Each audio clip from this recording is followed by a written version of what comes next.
Seja muito bem-vindo de volta à Comissão Executiva. Hoje estamos a analisar a literacia financeira dos portugueses e, Mariana, ficava no ar a importância da gestão de um orçamento familiar. Como é que deve ser essa gestão em tempos de crise como este que o país atravessa? Que conselhos é que dá às pessoas? Como é que se educam os portugueses nessa matéria?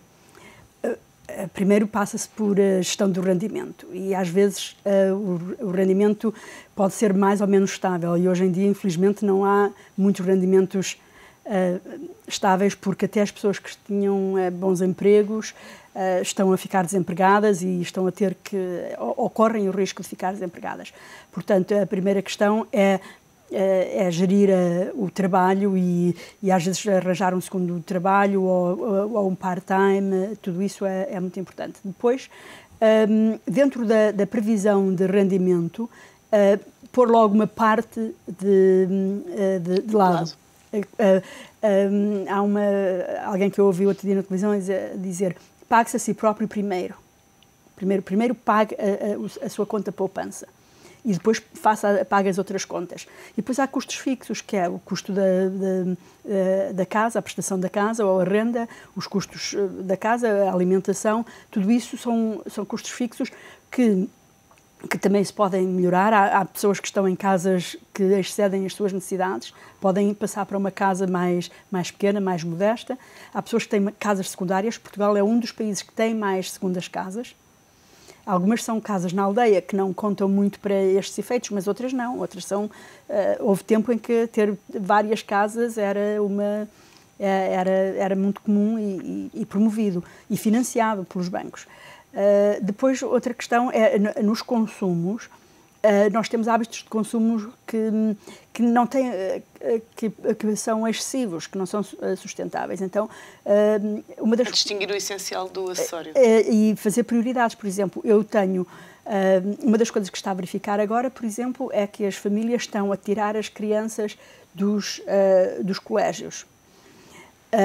Porque em Portugal as pessoas ainda têm que gastar muito na educação. Mas, por exemplo, tirar a criança de uma aula de aulas de línguas, que frequentemente as crianças aprendem línguas a título particular, porque as escolas portuguesas não são...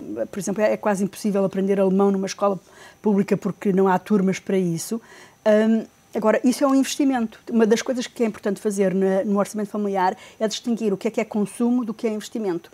Aulas de línguas para as crianças é um investimento, as crianças irem para levá-las ao cinema, comprar-lhes roupa de marca, etc., é consumo. Portanto, cortar no consumo, manter o investimento. O investimento pode ser, por exemplo, em uma pessoa que esteja desempregada. Uma das primeiras coisas que tem que fazer é reciclar-se profissionalmente. Isso, portanto, fazer um curso pode ser um bom investimento. Ainda que... Mas se a pessoa já tiver as despesas todas, casa, etc., para pagar, consegue ter rendimento disponível para isso? Tem que ter. O processo de orçamentação é precisamente um processo de definir e implementar prioridades. E eu tenho, se eu tiver que deixar de ir tomar um pequeno almoço fora para ter dinheiro para fazer uma pós-graduação ou para fazer um curso, para aprender uma nova capacidade, é aí que vai estar o meu futuro. Eu não posso... O que nós temos estado a fazer, de facto, é penhorar o futuro. E isso não podemos continuar a fazer. José Magalhães falou há pouco das palestras que dá a jovens. Que conselhos é que dá? Para lá destes conceitos... Que boas práticas é que aconselha? Exato. Para lá destes conceitos que eu há pouco referi, eu consigo entrar no mundo deles e passar mensagens importantes para o mundo deles. E criar, e isto porque é necessário logo desde pequenino, criar novas mentalidades e ajustadas às novas realidades. Mas na prática o que é que aconselha? Aconselho, por exemplo, e refiro-vos muito, meus caros jovens, vocês terão que tentar domar um pouco a vossa grande propensão para a aquisição de marcas, de roupas de marcas, por exemplo. Eu sei que vocês jovens têm, de facto, muita propensão a isso é supérfluo, isso é vaidoso, é vaidade pura o facto de andarem só vestidos com roupas de marca. Quer dizer, repare que eu estou a partir de um pressuposto e essa minha mensagem era sempre, e eu chamava a atenção, com base nos rendimentos, obviamente. Conforme a Mariana diz, que no orçamento e nas mensagens que nós passamos, temos que chamar a atenção sempre que no topo está sempre a comandar estas mensagens é o nível de rendimentos. Obviamente que se há famílias que têm rendimentos altíssimos, obviamente podem ter um leque de opções muito mais largo e podem continuar a ter hábitos consumistas e mantê-los, embora não devam, mas mesmo assim, obviamente, quem não tem esses rendimentos e prefere, em termos de opções, comprar, e é outra mensagem que eu passo aos jovens, esta história de vocês trocarem, terem 2, 3 telemóveis, dizerem que já não querem aquele telemóvel porque já não é o último topo de gama daquele telemóvel. Os jovens são alvos fáceis da publicidade. Sobretudo a nível de tecnologias. iPads, as Playstations, os telemóveis, etc. São alvos que, de facto, são apetecíveis por parte dos vendedores e, obviamente, eles têm que ser alertados de que esse tempo acabou. Quer dizer, nós, neste momento, acabou, isto é, temos que ajustar aquilo que temos e adquirir aquilo que nós, de facto, podemos estar aqui, quem compra o que não pode, vende o que não quer. Tem aqui um provérbio muito interessante que a Mariana se deu em termos populares, que traduz bem esta situação, ou seja, as pessoas que compram aquilo que não podem, porque não têm rendimentos para isso, obviamente que têm que domar as suas propensões para o consumo. E a propensão para o consumo, que são consumos e não investimento, conforme também referiu. Agora, as mensagens que eu procuro pensar aos jovens, e isto porque eu conheço o mundo deles. Mas conselhos de práticas do dia-a-dia? Práticas do dia-a-dia, não exatamente para lá daquelas que eu já referi, desses consumos, desses bens, direi eu, de lazeres e... apelo-os muito também a tomarem os pequenos almoços em casa, por exemplo, uma das despesas que são perfeitamente dispensáveis aos jovens, procurarem gastar o seu dinheiro à medida daquilo que acham que é inteiramente necessário, pensarem 2 vezes antes de gastarem se vale a pena ou se é justificado ou não aquele consumo. Se é um impulso ou não. Exatamente, evitar a propensão para o consumo através de impulsos e muitas vezes compulsivamente começam a entrar num consumo desenfreado que obviamente leva para maus resultados. Uma das coisas que é interessante nesta fase é apontar tudo o que se gasta. Sabe-se, há testes que as pessoas que apontam, têm uma agenda onde apontam cada 2 euros de pequeno almoço, se apontarem isso e fizerem as contas ao fim do mês, se fizerem isso durante 3 meses, aí vão identificar para onde é que vai o dinheiro. E isso vai-vos permitir ver que há coisas de facto que não compensam. Estão a gastar dinheiro. É mais fácil gerir dessa maneira? Não é só mais fácil gerir, uma das coisas importantes é tornar os gastos visíveis, porque uma das coisas que nós sabemos é que se sairmos de casa com 20 euros gastamos 19, se sairmos com 40 gastamos 39. O dinheiro escoa, não é? Toda a gente tem essa ideia que o dinheiro desaparece da carteira sem nós às vezes darmos muito bem percebermos como. Então, se apontarmos, se guardarmos, se pedirmos todos os recibos, se apontarmos todos os recibos, isso ajuda a tornar os gastos transparentes. Porque uma das questões que estamos a falar aqui, o crédito foi chão que deu uvas, portanto, agora o crédito é para reduzir. Considera que os bancos nessa matéria passaram dos 8 para os 80, se me permite a expressão? Eles não tiveram eles passaram dos 80 para os 8, não tiveram alternativa. Porque eles não têm funding e eles excederam-se. E, portanto, toda a gente está a ter que desalavancar, as famílias, as empresas, os bancos, o Estado. Isso não há volta a dar. E então, agora, uma das coisas que é preciso apostar é na poupança e na capitalização. Por exemplo, uma empresa, alguém que tenha um negócio, um pequeno empresário, tem que pensar 2 vezes se o negócio tem possibilidade de dar, se está virado para a exportação, se é um negócio que tem futuro. E então aí ele tem que investir seletivamente, mas não vai investir para ter a mercadoria no armazém, como faziam no passado. isso, e portanto a regra, nós vamos ter que voltar de facto à gestão financeira dos anos 70 e 80. Uma gestão financeira muito mais conservadora e muito mais apertada. Eu queria retomar um ponto aqui da nossa conversa, que é a falta de literacia financeira por parte dos portugueses. Falámos aqui de spread, de Euribor.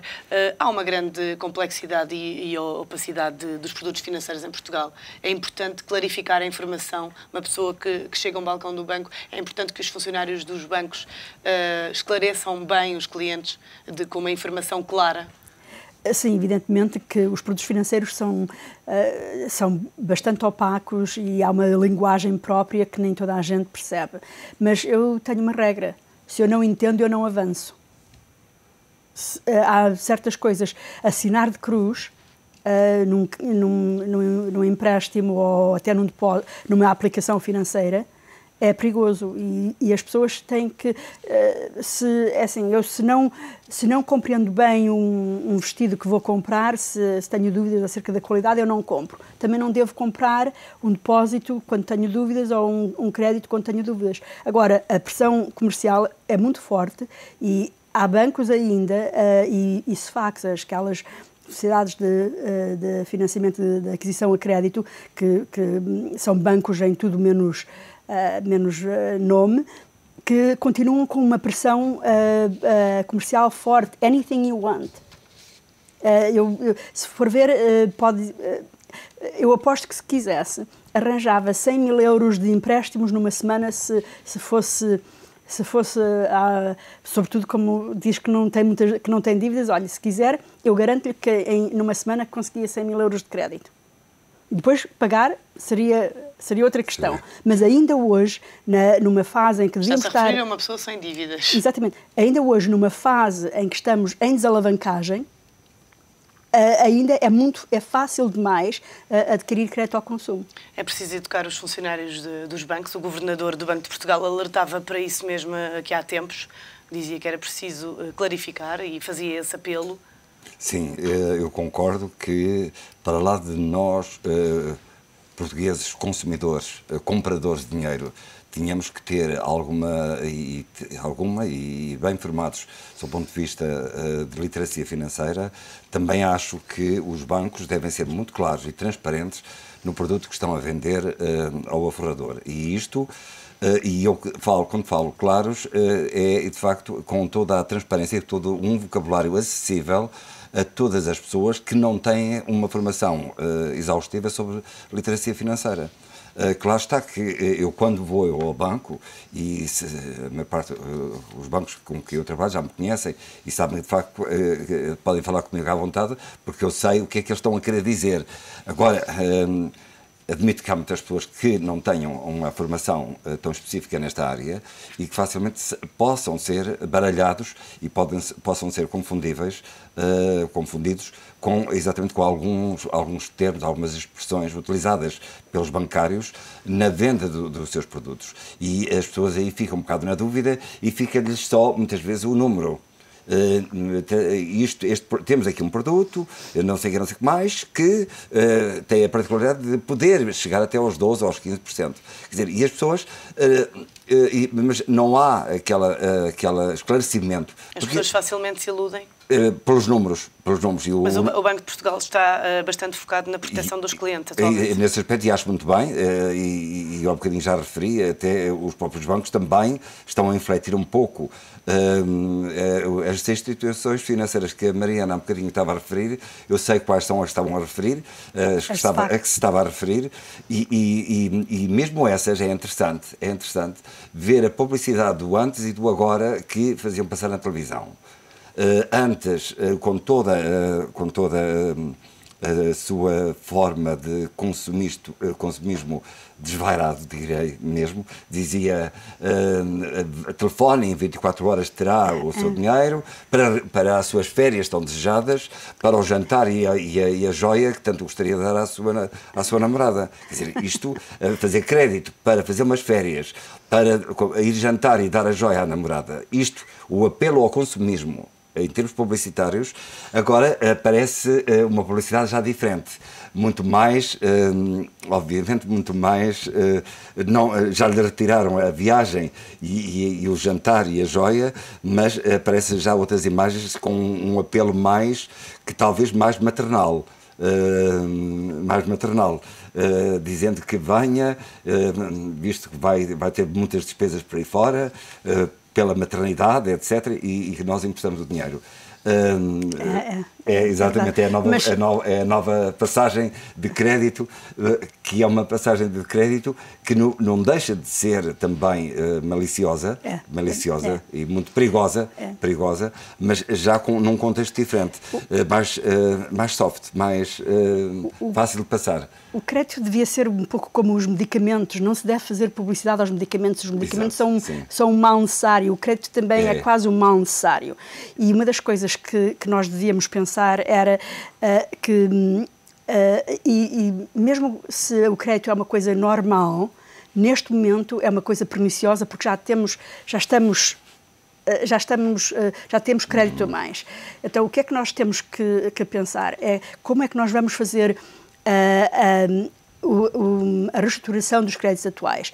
O Banco de Portugal defende uma legislação para reforçar a fiscalização da atividade interbancária de créditos. Como é que se faz esta fiscalização? Uma delas era a proibição da publicidade, por exemplo. Por exemplo. Era a proibição da publicidade bancária na concessão de créditos. Eu duvido muito. Eu subscrevia essa proibição. Tal como agora a Mariana disse, também é proibido publicitar antibióticos.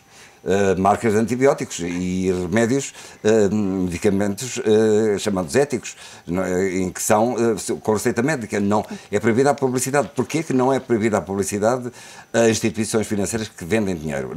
Isso não deve existir, essa publicidade. Todas as pessoas sabem que existem bancos e que, se precisarem desse ativo, vão lá comprá-lo, não precisa que haja uma publicidade a apelar. Mas aqui eu duvido muito que seja necessário nova legislação, porque, que eu saiba, o Banco de Portugal tem todos os instrumentos para fiscalizar e supervisionar o crédito. Aliás, é a sua principal função.